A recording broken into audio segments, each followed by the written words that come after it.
some of you live right around here and have come here to the show, and others have come from far and wide to be at the place where Woodstock happened. It was certainly a very big moment in my life and the lives of lots of people that are my age. You know, and right there, I should tell you a little bit about this guitar. Right at the beginning of 1969, I bought this Rickenbacker guitar. I was hoping to have a lot of musical success, so I made a bunch of modifications. Won't bore you with everything that happened, but most importantly, I put a humbucking pickup off of a Gibson guitar right there in the bridge, and I painted a new name for the guitar. Hand painted myself about 52 years ago. Acme, in case you've ever watched old Roadrunner cartoons, Bugs Bunny. The humbucking pickup was because I'd heard about these guys in England, Jimmy, Jeff, and Eric, that were playing Les Paul guitars through a Marshall, and that seemed to be the holy grail. Anyway, this guitar I played at Woodstock!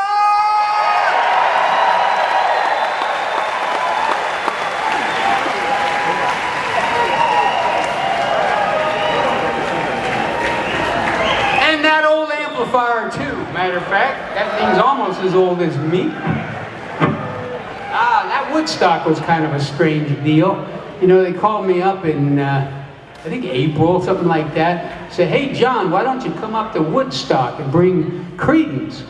I said, well, what about this thing? What is it? Oh, well, we're going to have a big festival out in the cow pasture in the hills of New York.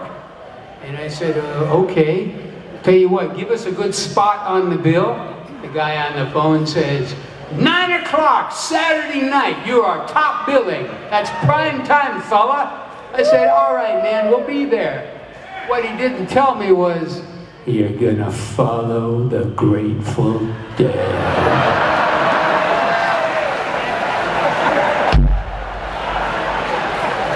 You know, I said this thing changed my life and many of my peers at the time, but I didn't know it was gonna quite go this way. We got on site here by helicopter, matter of fact, on Saturday afternoon, August 16th, 1969. Y'all can run up to that museum, and half of that's true and the rest of it is conspiracy. But anyway, that was before they had a word like conspiracy. But anyway, I was all ready to rock and roll. I had found out I had to play after the Greatful Dead. I kind of went out in the big crowd, matter of fact. I walked around a little bit, and I saw people selling water. I mean, you take that normally. I mean, some guy named Perrier figured out how to charge people $1 for a bottle of water. I said, wow, what a concept. But back in 1969, I was kind of ticked off. Some guy had a booth selling water here at Woodstock. I mean, it was raining all over us. Who needs water? Anyway, it got later and later and later. And I realized there were still 5 more bands, that's 4 on this hand, 5, that had to play before the Grateful Dead. Well, 8 o'clock, 9 o'clock came and went. 10 o'clock, finally midnight, the Grateful Dead went on stage. And they started to play, and in about 45 minutes to an hour into their set, dead silence. No pun intended. And so we figured it was our turn. We were in a little trailer up there. No, they're still on stage. And, you know, we're at the door, chomping at the bit, ready to go, saying, man, what are they doing? Well, nobody knows. They're the Grateful Dead. Anyhow, after about an hour's break on stage, they came back and they played another 45 minutes. What we didn't know at the time was the whole band, the Grateful Dead, had all taken LSD as they walked on stage in front of 500,000 people! Finally, it was Creedence's turn. I come running out, ready to set the woods on fire. Come on, let's go. It was 2:30 in the morning. The Grateful Dead had put 500,000 people to sleep. So we start rocking and rolling, you know, good golly, Miss Molly, 99 and a half, keep on chugling, we're trying to get them going. Oh my God. Nothing was shaking. I got up to the microphone, a little apologetic, and said, we hope you're enjoying this. We're up here playing our hearts out for you. Just want you to have a good time. Way out in the darkness, some guy's flicking his lighter. It's the only thing I could see. And he says, don't worry about it, John. We're with you. So I played the whole rest of my big Woodstock concert for that guy. Then I went home and I wrote this song.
Stop.